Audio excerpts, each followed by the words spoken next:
Now we get into some nuts and bolts. We're moving through at a pretty good clip here. We're on slide 21 of 98, so we're doing great. 7 of 33. We're going to get this all done before lunch. Yes, 33 is biblical? It's way down to 5. Okay. It slides into 33. It slides into 33. And the redeemed came later.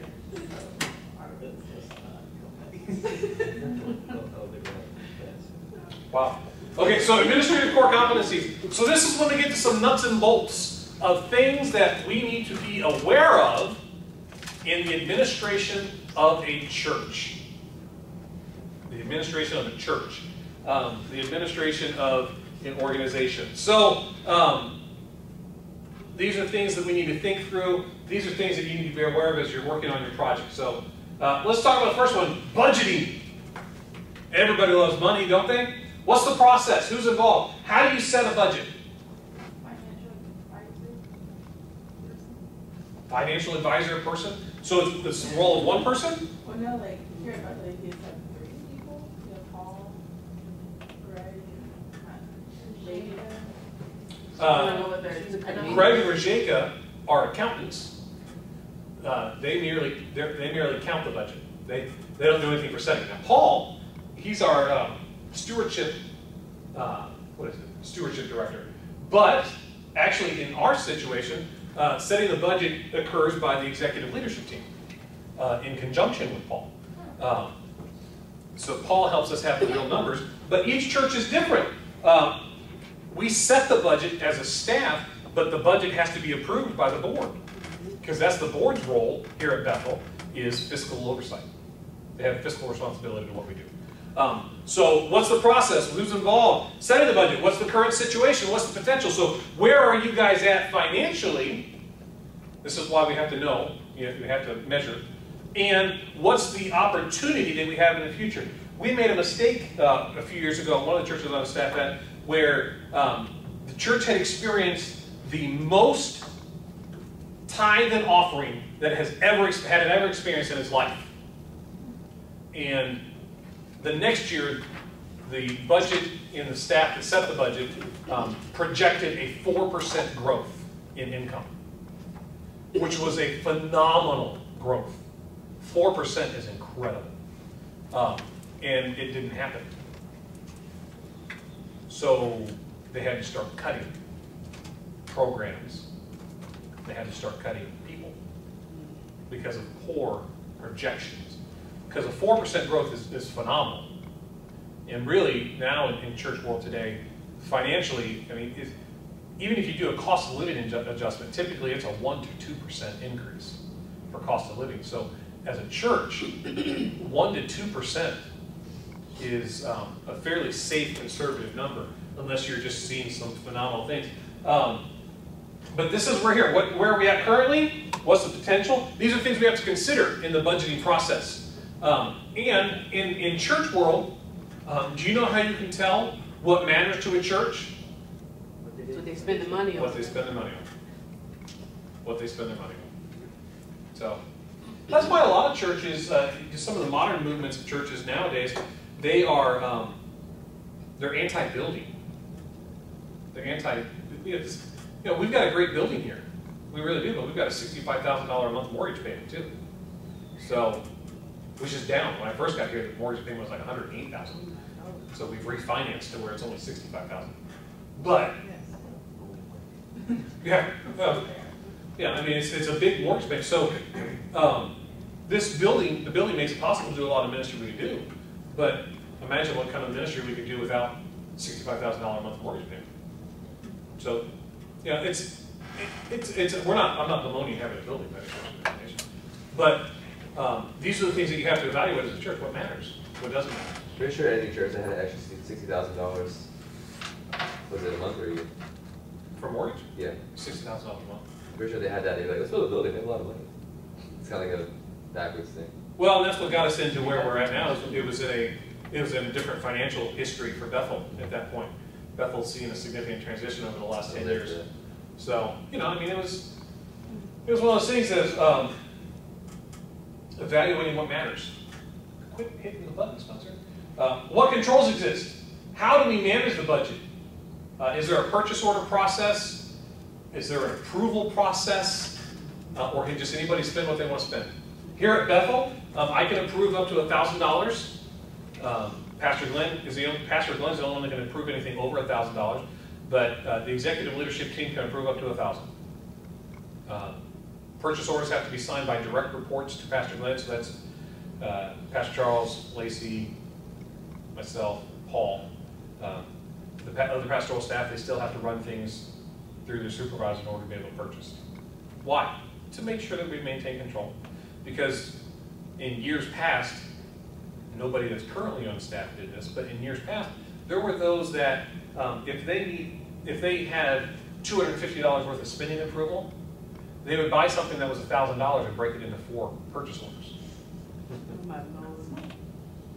Yeah, it's unethical. It's unethical. But it also helps us to control budget. Helps us control that. And then in the process, is there any evaluation? Do you check reports? Actually, I ask my guys this when they bring in a purchase order. How much is left in your budget? And if they say, I don't know, I send them back to find out. Because you can't spend money you don't have. And here's the interesting thing in church. And here's the interesting thing in the process of budgeting. Some people make the mistake of thinking, I've budgeted for it, therefore I can spend it. Listen, if you budgeted and it was approved at the beginning of the year, $50,000 for some purchase, if you go to make that purchase and the money's not in the bank, I don't care if you budgeted it or not. You don't get to make the purchase. Why? Because the money's not there. So the budget is a number to help set guidelines and directions. It's not like putting money in the bank. If people don't give, your budget process gets blown up. So budgeting, what percentages goes to facilities, salaries, ministry, administrative, savings? What goes to each one of these things? And there's a lot of churches that function on a 30-30-30 principle. 30% to facilities and administration, 30% to salaries, 30% to ministries, and then 10% to savings. There's some churches, there's different philosophies on how much you should do to what. And really, I think that's going to be dependent upon how you structure things. People make the mistake oftentimes at that. When I first started here at Bethel, I had a friend. He was like, "Man, now you're gonna get a big church. Now you're gonna get the money you deserve." And I looked at him and said, "No, it's really not that much different than I was making in a church of 400." He goes, "Are you sure?" I'm like, "Yeah." And here's why: because a larger church requires more staff. So you can only pay people so much before you've gotten out of what you can afford. So at a church of 400, a church of 400 could function with 3 pastoral staff and 2 administrative staff. Maybe you could function with 6 people there. You have to get a lot of volunteers. You probably function with a little bit more than that, but you could do 3 or 4 and then a couple of administrative staff. But here at Bethel, we've got 24 full-time staff members. And we could use some more administrative staff. We could use some more help. We're filling in the holes a lot of times with interns because we don't pay that much. It's great. But there eventually comes a point where you can only pay people so much because of the other requirements of the structure. So you've got to figure out, based upon the size of your church and organization, what can you afford? What percentage of your budget is going to go to this? What percentage of your budget is going to go to ministries? What budget?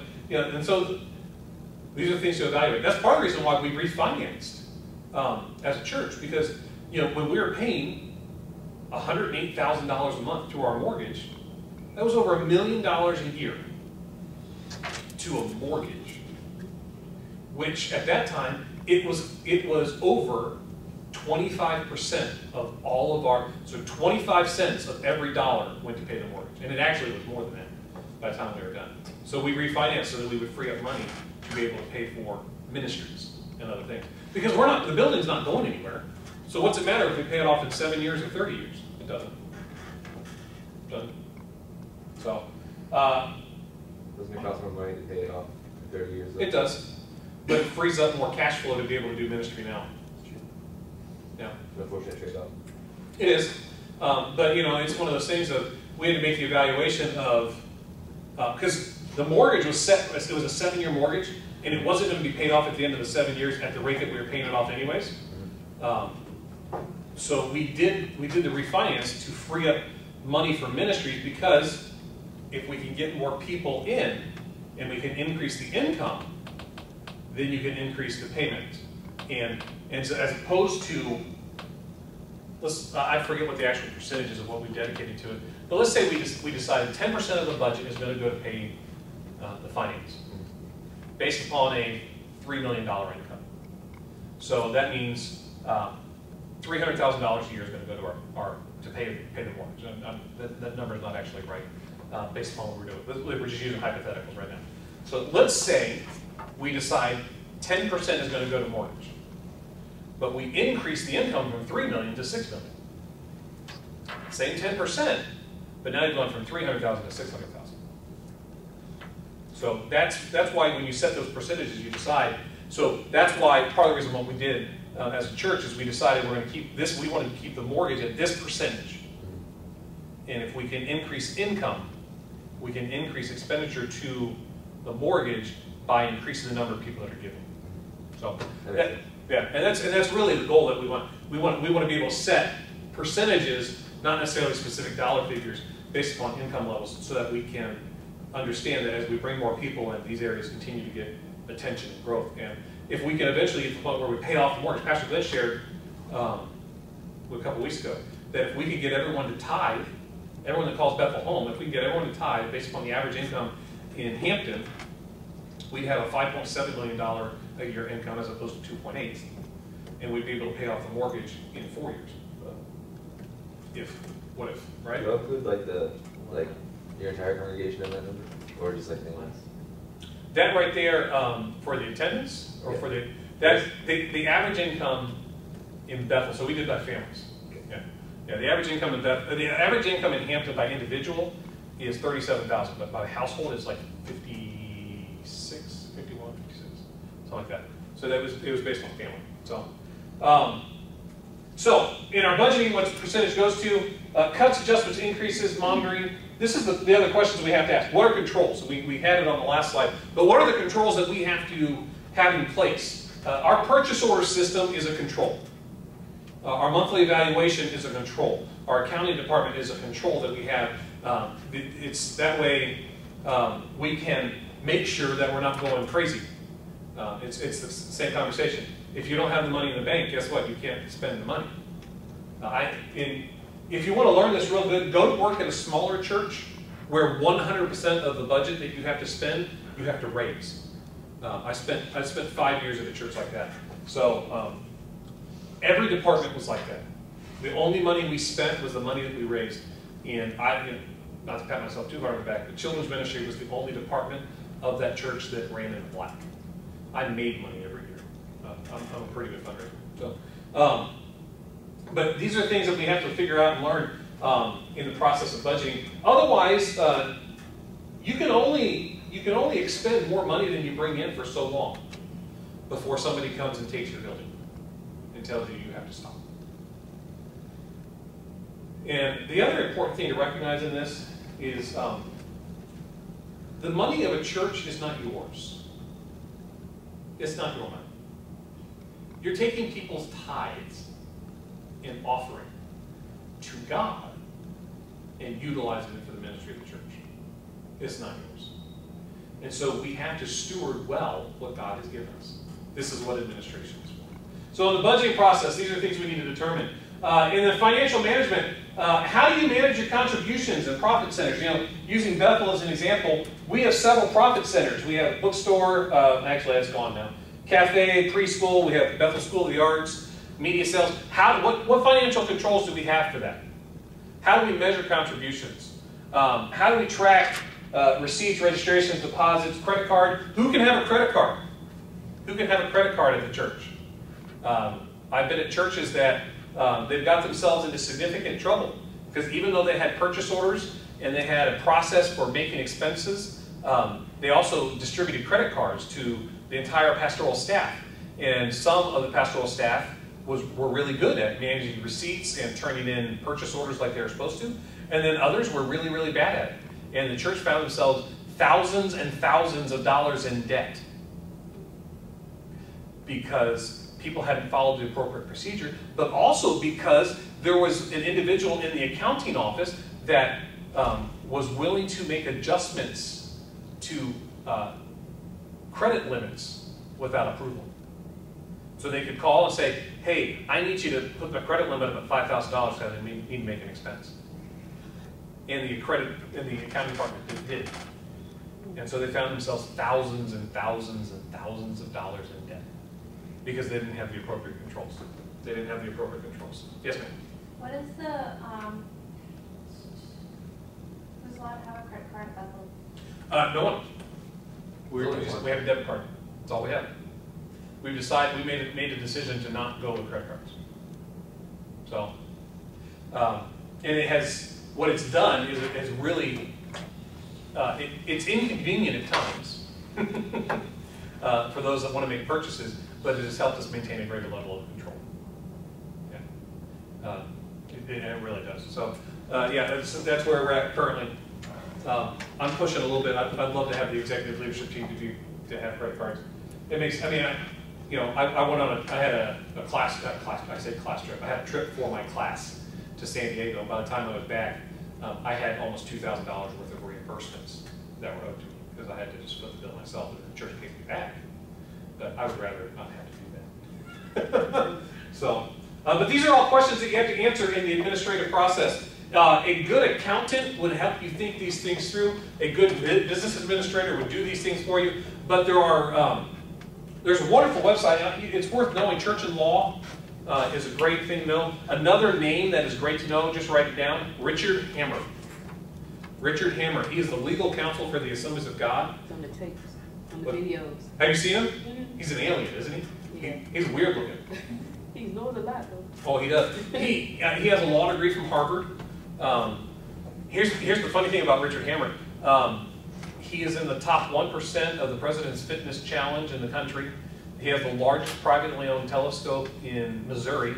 He got tired of paying people to fix his boat, so he became a certified diesel mechanic.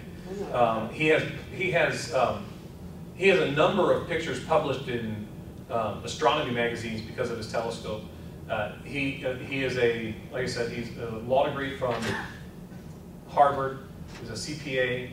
He is on the board at his local church. He teaches a 5th grade boys Sunday school class. He does not have a secretary at the National Office for the Assemblies of God, so if you call and say, I need to speak to Richard Hammer, they transfer you directly to him. I mean, the man's an alien. He's a freak of nature.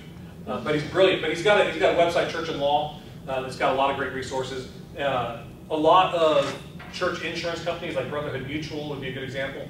They have a ton of free resources to help church set up adequate systems and stuff. So these are all good things. This is, again, an example of where you don't have to reinvent the wheel. Other things in the financial area, things that need to be aware of. Payroll, taxes, and legal. How are you going to handle payroll as a church? Are you going to have a bookkeeper, an accountant, versus an outside company? Currently at Bethel, we have internal accountants, but we have an outside payroll company.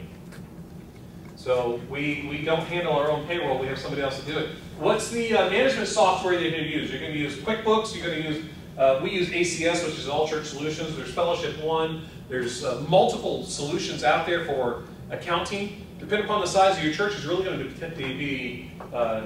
dictate what you do for these things. But these are things you need to be aware of and take into consideration.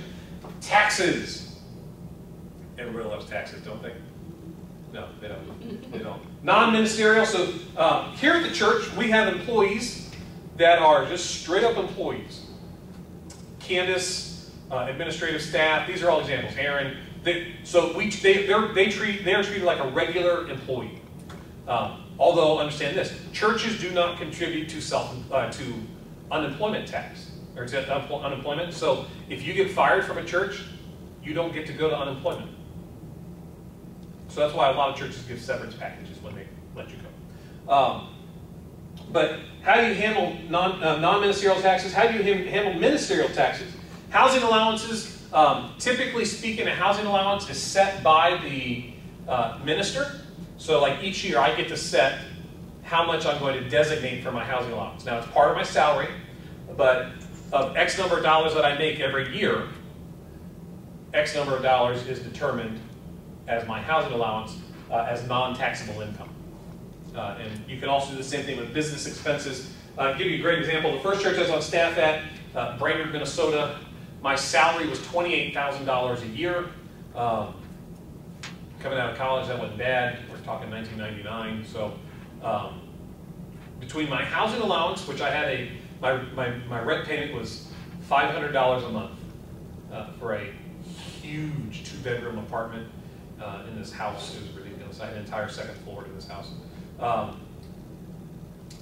I had my house payment, my mortgage payment was, not my mortgage, my rent payment was $5,000 a year, $500 a year, which worked out to $6,000 a year, plus my utilities, and all that stuff. I designated all that, and then between my business expenses and my housing allowance, I had my taxable income down from $28,000 to $11,000. So there's a lot of advantages to ministers that you can do to decrease your actual income and save you money on taxes. But here's the flip side too. You have to pay self-employment tax as a minister. And I did not appropriately calculate how much I would have to do. So at the end of the year, I had my taxable income down to $11,000, but I still owed, because I hadn't realized the self-employment aspect of things, I still owed the government $3,000 at the end of the year. So is that even if you are employed by a church? Like you're employed by Bethel Church. I'm technically self-employed. How does that work? I don't get a W-2 at the end of the year. Yeah, it's a minister's taxes are wonky. It's the technical term. They're hard. TurboTax is a great walkthrough for you, but a lot of accountants don't understand ministerial taxes, and so my recommendation is when you're first starting out is to have an accountant familiar with ministerial taxes to help walk you through it, because it's not straight up regular taxes. You have the self-employment aspect, and if you do it right, you're supposed to, technically when you do taxes, you're supposed to pay them quarterly. I just make sure to withhold enough money from my. I've increased my withholding.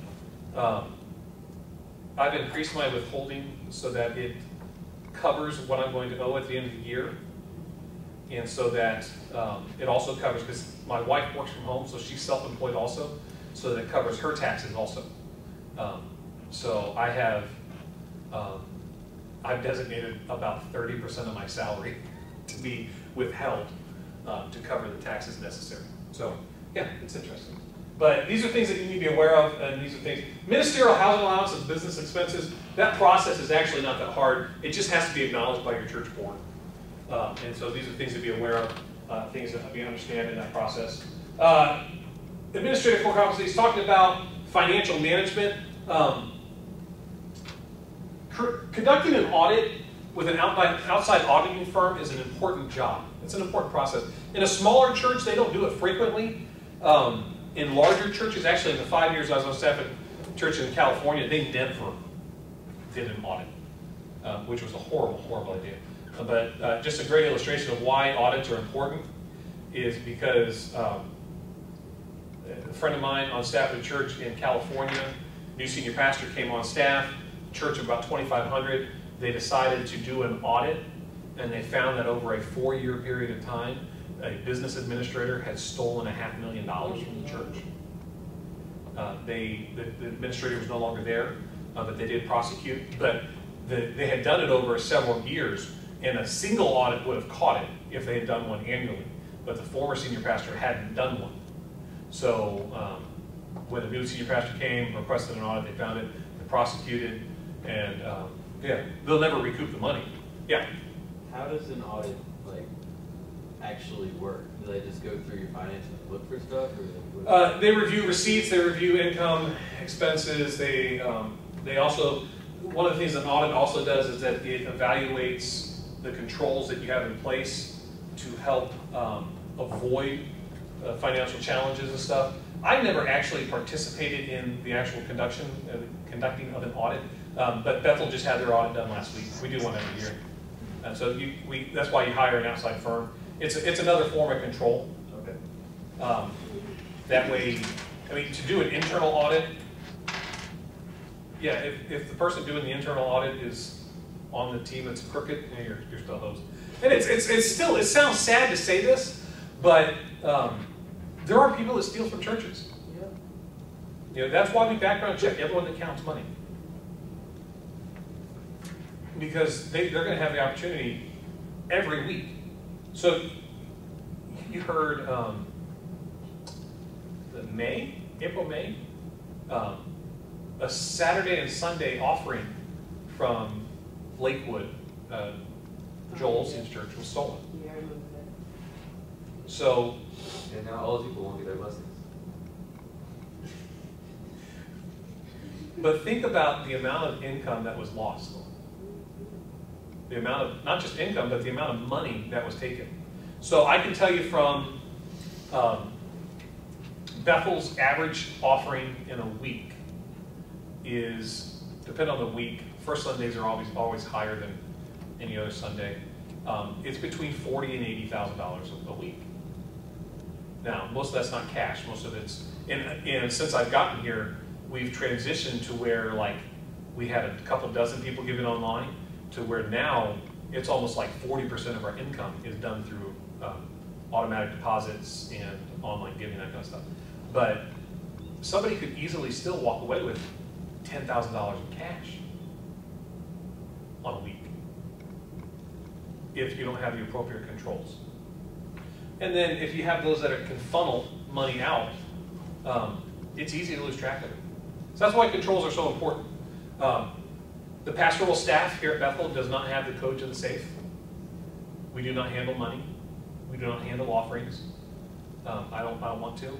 I've had many, if you ever watch in the foyer, I will have people that, I forgot to put my tithe in the offering. They try and hand me the envelope. I never take it. I always send them, we have a drop box down the hall, you can give it there, or you can give it to one of our ushers and they'll take it down there for you, but I never take it. I don't have a key to the safe, I don't want a key to the safe. I can't sign checks, I don't want to sign checks. I don't want to be able to do that. So, and that's important for you in a pastoral role, is to understand if everything is hinging on you, you need to make sure that you have the appropriate level of controls. This is one of the things in my home church that I told my parents was a horrible, horrible arrangement for them. My mom was the bookkeeper for the church. My dad was the treasurer. It was a horrible idea. Horrible idea. Why? Because there's no control. There's no control. One of the things that you're going to be responsible for, because churches are corporations, 501c3s, you've incorporated as an organization. You do that for protection for the pastor, you do that for protection for the board, but you're going to have to give an annual report. So this is an example of an annual report for Bethel. Basically, this is from 2012. It gives an example of 2012 revenue, which was $4.2 million. 2012 expenditures was $4.3 million. So we got upside down on that one. But if you look, like our facilities cost in 2012 was $529,000. So that included mortgage and upkeep and those kind of things. Our administrative costs, which included salaries and office administration, was $745,000. So on a $4 million budget, so about 20% went to administration. Employee benefits, 1.6 million, so that was probably closer to about 35%. So we've made adjustments actually through these things to be able to do it differently. But we give a full income and expense statement of financial positions, church statistics. We do a one-page report. Some churches actually print out their entire budget and give a line-by-line report. We don't do that. We don't tell people they're not allowed to see it. It's not a secrecy thing, but most people don't care about the details. They just want to know the general picture. It is always interesting in smaller churches where we have a number of, you'll have people that feel like it's their right to know how much is the pastor making. And my senior pastor growing up, his response always was, I'll tell you if you tell me. And so, but most people are like, well, I pay your tithe. I pay your salary. No, you pay your tithe. You pay your tithe. God takes care of everything else. So, but it's interesting. But this is going to be a responsibility for an organization, things to be aware of, and administration. Personnel and human resources. This is one of the largest areas of oversight in administration. Personnel and human resources, because we are dealing with people, right? What we deal with is people. And so people issue are the most complex, and clarity is the key to success. Employee manuals and handbooks remove a lot of confusion. And you guys will get to experience this, and we'll talk through writing a manual here shortly. But a lot of people, they don't understand the depth of challenge that can be presented by people. And when we don't give appropriate levels of attention to employment issues and people issues, when we don't give the appropriate level of attention to it, we set ourselves up for problems. So when we have had issues with employees here in the past, the first place we go, when they say something has been done improperly, they weren't treated fairly, the first place we go is, well, what does the employee manual say? And we do everything we can as an executive leadership team to ensure that we follow our employee manual. So our vacation is laid out in there, our benefits, our sick leave, our disciplinary process, our communication process, what's the appropriate use of church equipment. These are all things that are laid out. The policy manual was actually established by the staff and approved by our board. But it's an important layer of protection for you as an organization. And so employee policy manuals and handbooks help to remove a lot of confusion in conflict. Because how many of you know if you get 5 people in a room, you probably have about 10 opinions on how something should be done. And the thing with administration is if it's done well, most of the heavy lifting is done on the front end. Most of the hard work is done in the setup and establishment of policies and procedures. And then from there, it is merely maintaining and helping people to stay consistent with what happens. That's the thing, is that sometimes people, they set a policy in place, and this is where churches can get themselves in trouble, is that they'll set a policy and then they'll never ever actually do it. They'll never enforce it. So here at Bethel, our policy manual states very clearly that discipline is the role of the executive leadership team, and that everyone works for Pastor Glenn. So even though I'm on the executive leadership team, I cannot just fire somebody on my own. I can get mad at somebody and tell them they're fired, but I don't actually have the authority to do that. Why? Because the employee policy manual says that the only person allowed to fire anybody is the lead pastor in agreement with the executive leadership team. So, there you go. That's how it works. And that's what policy manuals do for you, is it helps to remove a lot of confusion of how something happens, why something happens, what's allowed, what's not. And we'll talk more about employee policy manuals and handbooks in a little bit, but before that, one of the things that we have to be aware of is hiring. Now, you guys haven't watched the hiring, firing, or board meltdown videos yet, but I'm sure you'll enjoy it. But what's that? I watched the board meltdown on accident. Did you? Yeah. Yeah, it's funny. And that was ridiculous, really. Yeah. But you know, here's the interesting thing. The board meltdown, you watch it and go, I don't think these people know Jesus, and that might be true. But I have been in, not here at Bethel. Okay, so let me clarify that. But I have been in board meetings where I've had board members directly lie, saying that I said something that I did not say. And when it was pointed out that I did not say what they said I said, the senior pastor said, well, let's just let it go. No, that's not how it works. So, but it seems when you watch that video, you go, man, it can't really be like this. Understand, we're dealing with people. We're dealing with people. People can get crazy. So, in hiring, what task is to be accomplished with this hire? Is it going to be full-time, part-time? Office space when they start? How do you get somebody squared away with hiring? Do you have an employee orientation? We have an employee orientation process here that everyone goes through. They meet with departmental leads to walk them through opening doors, getting key cards, security procedures, office procedures. They meet with me to talk about confidentiality procedures and office expectations, that kind of stuff. Office space, are you going to give them an office, or are you going to be like the church I was on staff at in Carlsbad, California? It was come hire and build your own office. So They gave me an unfinished room. So I spent my first 2 weeks hanging sheetrock, building up the floor, painting the room, and installing carpet. So yeah, that was fun. But you know, how are you going to adequately handle this? I've got a friend. He was on church staff at a church of 10,000 people, and everyone's offices. The only people that had physical offices were the lead pastor and the 2 executive pastors. Everyone else was in cubicles in the same office space. So it was really cool. I got to see the place before the cubicles went up. You could play football in the office area. It was huge, but everyone was in cubicles, so there's like no privacy. It's the craziest little setup. But these are things you got to determine. So if you hire somebody, are you going to provide them a computer? Are you going to pay? Let's say you hire somebody from out of state. Are you going to pay for moving expenses? Are they responsible for that on their own? How about if they have, let's say they have to break a lease on an apartment because you hired them. Are you going to pay to break that lease? Are you going to help them with a deposit? These are things that we all have to think through in the hiring process. My friend that just took the job like we talked about earlier, up in Pennsylvania, I was coaching him through how to get the needs that he needed taken care of covered. Moving expenses, breaking leases, this kind of stuff. Because he had never had to deal with this. But these are things that the church hadn't thought through either.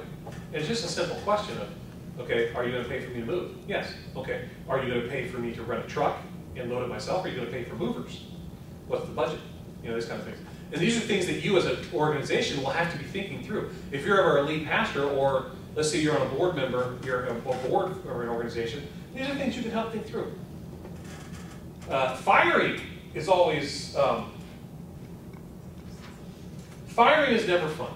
Firing should not be fun. Before somebody is fired, there should be no question in their mind that they're going to be fired. Unless there's something catastrophic that's happened, just moral failure or whatever. But most of the time, my experience, I have been fortunate. I've only had to fire since coming to Bethel 3 people. But they have been, and they have all been moral failings, or I've actually had to fire 2 people for spanking. So, yeah. We have a child development center, and we have paid nursery workers. So I had an older gal, like 80, that she spanked a 7-year-old with a belt. So I had to fire her. And then we had a cook at our child development center that she was watching the classroom for a teacher, and they had one rambunctious kid, and she spanked him too. And so, and she turned herself in on that one when she shared, and she realized once she had said what she said that she was going to lose her job. But yeah, but we've been fortunate I haven't had to fire too many people here. But for regular employees, do you do employee evaluations, and what's being measured? For here at Bethel, what do we measure? We measure fulfillment of 90-day goals, because we set goals on a 90-day basis. We measure missional engagement. We measure character. We measure contribution. There's several things that we measure there. And when somebody is not being successful, do you create a development plan? How do you help them? How do you help them grow? This is the development plan, to me, is the beginning of the firing process. You establish a development plan, a coaching plan that's going to help somebody grow, and if they do not fulfill that coaching plan, then you move to the next step, which is, okay, you've demonstrated a lack of desire to grow, you've demonstrated an inability to move forward. Now we have to determine where you're going to fit, whether it's here or someplace else. Then in the environment of relationship in context of firing, is a personal or professional relationship. This matters in, are you going to fire your friend?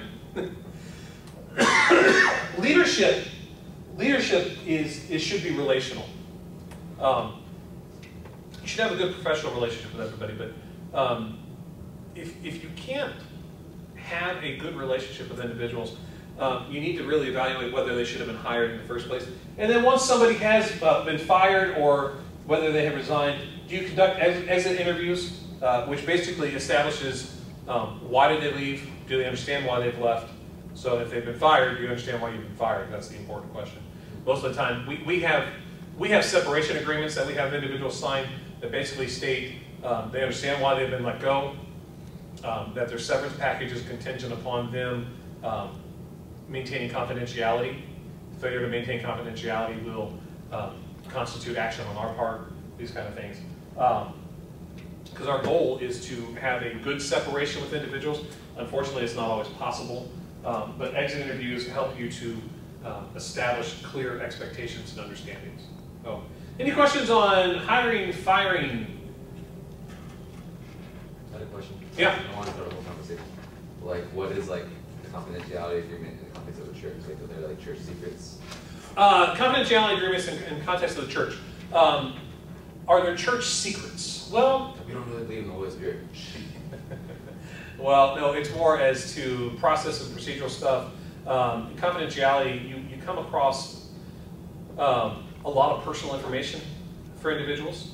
You also, I mean, it wouldn't take any effort on my part to find out what people are tithing. I also have the opportunity to come across a lot of life crisis. There's also an element in confidentiality, this is one of the things we talk about, is that pastors are human, and so there are going to be times that they don't necessarily always put their best foot forward, and maintaining the integrity and confidentiality of conflicts within the office, policies and procedures that people might not necessarily always agree with. Those are the kind of things. Financially, I mean, it's all public record of those kind of things. Not necessarily contributions; those aren't public record, but budget and stuff. Those are all and that's obviously we disclose that through the annual report. But there are. It's really the protection of personal information. You guys change like your passwords and stuff. You let go somebody who had access to those. Yes. things? Yeah, we do. It's good. Turn off key cards. Yeah, and typically it's the same day. Certain circumstances, it's like where they're there. So, but we've been pretty fortunate here. We haven't had a lot of, in the 5 years I've been here at Bethel, we've had a lot of people who have come in and out, but we haven't had a lot of contentious separations, to put it politely. We haven't had a lot of fights. Again, that's if things are done well with an employee evaluation process and development plans. When people come to the point where they are let go, it should not be a surprise. It should not be a surprise. So, and typically speaking for us here, there are very few people that have been caught off guard when they've been let go. There are some that they've been surprised by it. But I think it's more them acting like an ostrich and sticking their head in the sand than acknowledging their shortcomings. So, I am a firm believer, I can't say it enough, that when somebody is let go, they should know it was coming. With the exception of catastrophic events. Yeah. They should not be surprised by it. The challenge that we have in churches is a lot of times we're so worried about being polite that we're not willing to be honest. Because church is a lot more personal than Absolutely it is. Well, and that's the thing in churches. That brings a good point, Michael. Thanks for bringing that up. Here's the thing. If Starbucks fires your favorite barista, are you still going to go to that Starbucks? Yep. If your church fires your favorite pastor, you might change churches. Even if it was justified, even if it was for whatever reason. I mean, my sister is a great example. I love my sister. Her and her husband got connected to the church down in Miami, Florida. And the senior pastor came out acknowledging they had a prolonged affair with his secretary. And so he was let go. Appropriately so. And my sister's like, well, I don't think we're going to go back to the church because we don't like Pastor so-and-so that was going to take over. Well, It's a different world in the church world. If you let go of a secretary that everyone likes, it can affect you. Plus, especially in smaller contexts. So, go back to my home church, okay? When my mother decided to resign because of a conflict with the senior pastor, and my father resigned off the board at the same time because of the same conflict, church of 300, 27 family members of mine all left the church at the same time. Not to pat my family too hard on the back, but they were all good tithing families that made good money.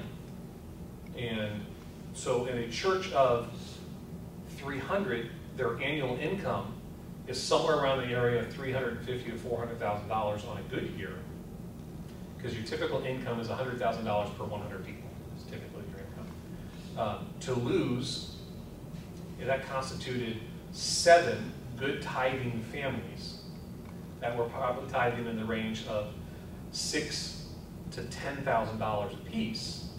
They lost probably close to 15 to 20% of their budget through a contention of the conflict that could have been resolved elsewise. Anyways, I'm biased on that side, but understand, decisions in churches affect more than just the employee. You fire everybody's favorite grandma, you're going to have problems. I lost nursery workers over the nursery worker that I had to fire for spanking. Even though everyone acknowledged that she should not have spanked that person. We lost families over that because we had to fire her. So that's the difference in church world. So that's a hard thing, but it's a personal element that makes life different in churches. It's not just like a business; it's like also a community. Absolutely. The staff. And that's why in churches you have to make sure that you do everything you can to adequately prepare the individual. Now, the thing you cannot control when somebody is let go is how they respond. How they respond. Some people, and I've watched this happen, some people have behaved when they were let go like it was a surprise, even though everybody knew it was coming. And they play the martyr, like I have been treated wrong, I've been treated poorly, and when behind the scenes they were treated with as much honor and respect as they possibly could have been. You can't control how people respond, and here's the thing that you also have to remember is if you get in a fight with a skunk, you both end up stinking. So you just got to take the moral high ground. So, all right, let's we can do one of two things at this point. We can continue on with some more administrative core competencies. It's 11:25. Are you cold? Yeah, I am. I'm It's warm. freezing in here, right? I just started warming up. You just started warming up? Yeah, I was cold earlier. Freezing. Let's see, how far are we from? On page 10. Oh man. Okay, let's do this. We're gonna go to page 14. So we'll do this section here, and then I'll try and zip it along a little bit quicker than this. And then when we come back from lunch, we'll talk about handbooks and manuals and then some self-management. Yeah.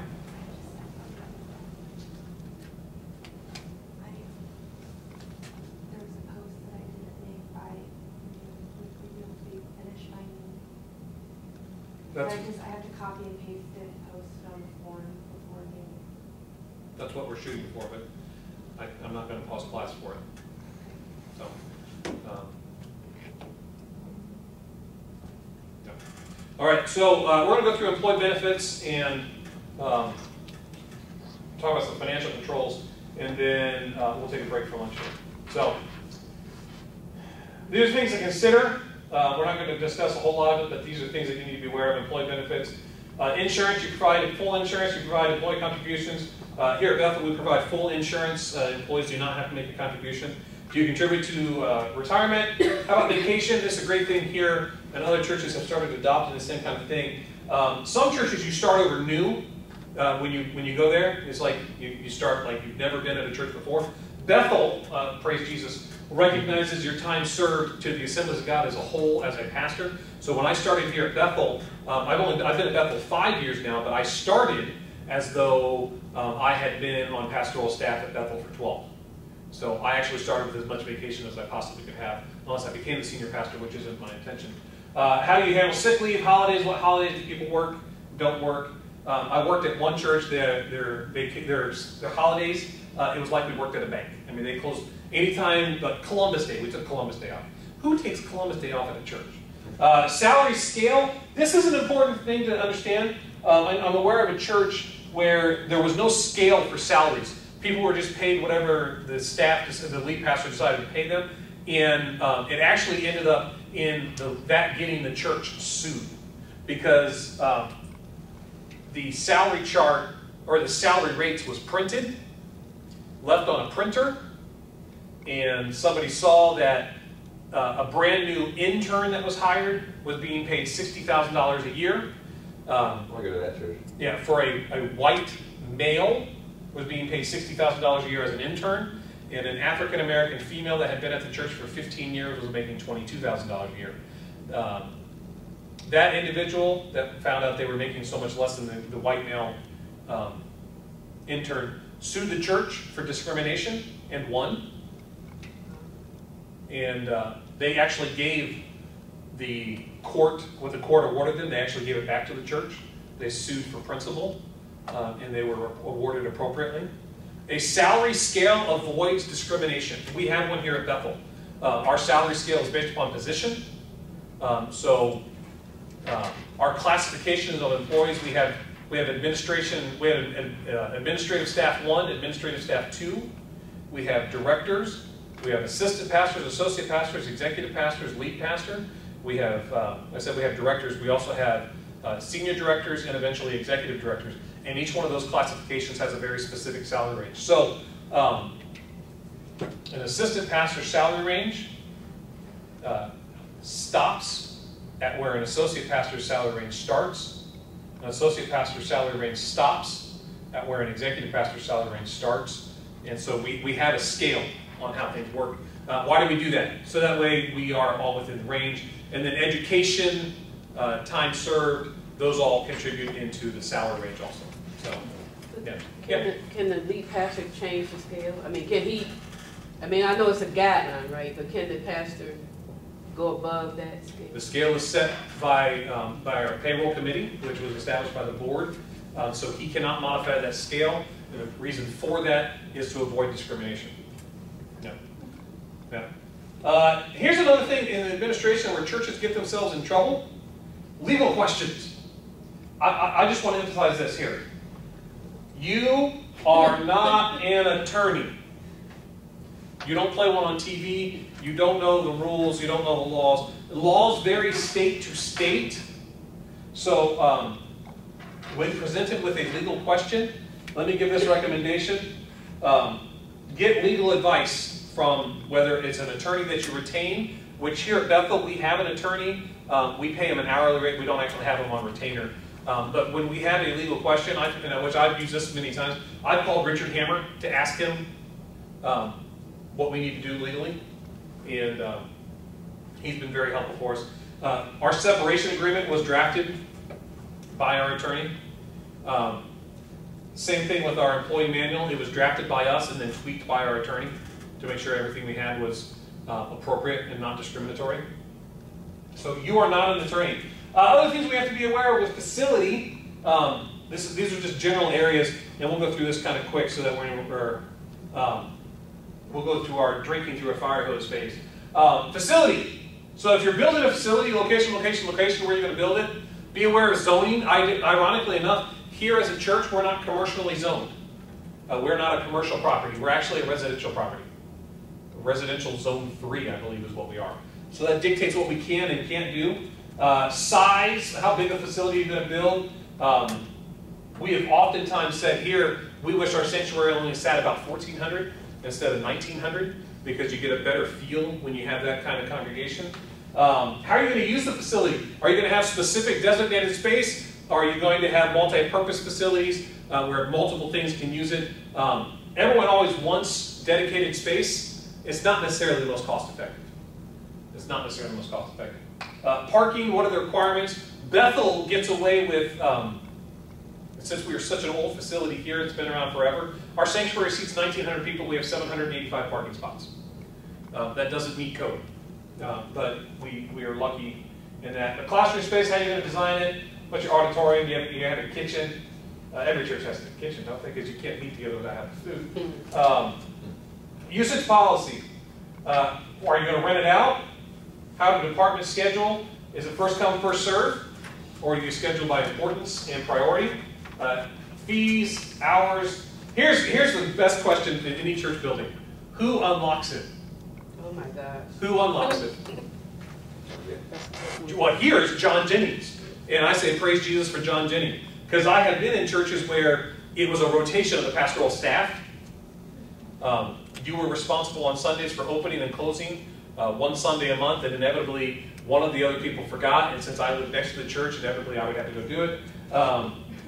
I was on staff at another church that had 9 board members. The board members all rotated through. They were responsible for Sundays and Wednesdays opening up one week. But it's a question to ask. Now here at Bethel, we have so much activity, I praise Jesus for John Jennings. And you have no idea how much I love that man. Energy efficiency, insurance, security, theft. How do you handle that? We actually made the decision to cut our on-campus security because of the expense, and we've gone to just vigilance. Maintenance. Maintenance is an issue when you're talking about facility. Typically 10 to 15% of your total budget should go to repair costs. Gross cost should be $3 to $5 per square foot. Annual maintenance budget should be 2 to 4% of the maintenance value, the replacement value. So our campus is we don't budget this high. We actually save a lot of money in the fact that our facilities director can do a lot of this. But our replacement value for this campus would be $18 million. So it says we should be annual maintenance budget should be 2 to 4% of replacement value. We don't budget it that high. Because that would put us at the $360,000 to $720,000 range, and we're not quite that high.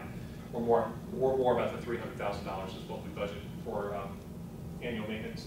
Planning, campus use plan, master plan. This basically is long-range thinking. It answers the question of how long can we currently stay where we're at, and how can we most thoroughly use what we have in space.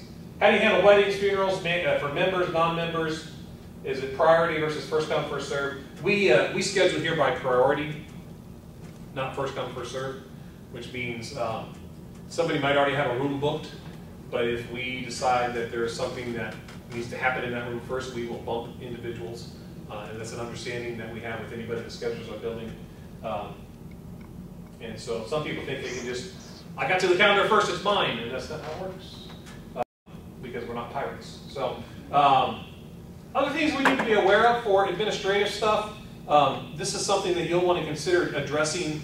And I know you watched the video. You watched a video for risk management, so this will be helpful for you. Liability. How do you handle bad weather? How do you handle injuries? Those kind of things. What kind of insurance do you carry? How do you protect your children and youth? Background checks. What company you're going to use? How do you research those? Do you do a national background check? Do you just do a local background check? Do you do a sheriff's background check? There are multiple ways of doing background checks. They're going to cost you anywhere from $7 to $20. If you do the real thorough FBI one, more like $30 to $40. We don't do the FBI one. Ours costs us $12, and we do a national background check. We do not. Some churches actually run credit checks. We do run credit checks on those that are handling money. Because if they've got bad money in their own life, they probably want to take yours. So check-in procedures, safety protocols, security, armed, paid, volunteer. We actually have volunteer security, and we have designated certain ones to be armed. So we do have armed security on campus. We just don't make it obvious who it is. Although everyone knows Malik's carry. So yeah, Malik's intimidation isn't the fact that he has a gun. It's the fact that he looks like he could kill you. But what are our procedures for these things? These are important things to know. These are important things to recognize. Security, these are, again, just part of risk management, things to be aware of. So, how do you handle disasters and emergencies? Vehicles, legal and finances, pastoral counseling guidelines, internet safety. Internet safety is a new one in the risk management. And this is actually one of the things that we're working with our new IT company of how we can better secure ourselves from online attacks, because our insurance does not cover losses from cyber attacks. So, but we are connected to the internet. So, I think we already covered, yeah, so financial management, all this should have been up here. This slide got lost behind. But these are just general policies and procedures. These are things, if it was me, I would consider it in some of your office manuals and procedure manuals. General ledger, payroll, account receivable, account payable, contribution. These are just things to be considered and aware of in financial management. These are just policies and procedures that will help with adequate safeguards. A lot of the things that we talked about in this process, this segment here, is making sure that we have adequate safeguards and coverage for protecting the church. You know, thy rod and thy staff will comfort me. The rod, the staff would be used to, you know, pull them back in. The rod would be used to protect. Thy rod and thy staff. We need to protect the church. We need to protect the organization. We need to protect things. Because oftentimes, a failure to adequately supervise and a failure to adequately protect the organization will constitute a loss of safety, security, money, people.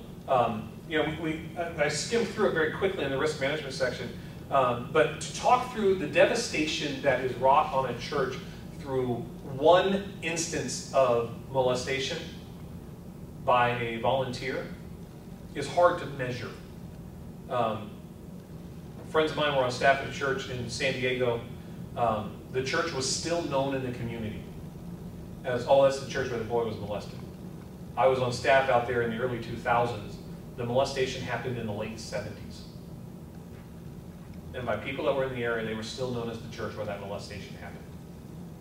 So it is hard to measure the necessity of adequate protection and procedures for safety, security, financial awareness. Imagine how devastating it would be to a church of 200 to lose 30% of their budget because somebody stole money from them.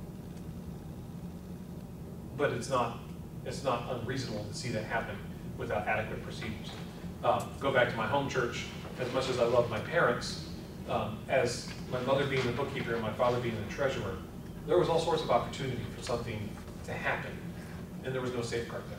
There was no protection there. The church never ran an audit. The years I was there, they never ran an audit. They don't know what happened. So, one of the roles of administration, especially as we talk policies and procedures, is to provide a hedge of protection for the organization. Policies and procedure manuals, which we're going to talk about after lunch, what do? They provide safety and protection for the organization. They help you to safely clarify and define expectations and ensure that you are being a good steward with which God has given you. It seems boring and unexciting, but what it does is in the long term, it sets you up for future success. Because you cannot continue to pastor a church when you've done stuff illegally, whether you meant to or not. It's just a fact of life.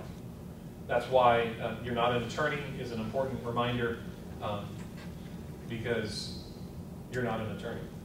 And if ignorance of the law is not protection from it. So, any questions about what we've covered to this point in our core competencies? Okay? So when we get back from lunch, what we'll do is we're going to go over some handbooks and manuals, items that should be included in there, and what you need to be aware of. A lot of it's general overview stuff, just to help you think through things. A lot of what we do in this, I don't necessarily give you all the answers. I give you things to think about. So it is 11:41. So let's come back at 1 o'clock, an hour and 20 minutes. Or an hour and 19 minutes, depending on how much longer I talk. We'll come back at 1 o'clock for the next segment. Sound good? Okay.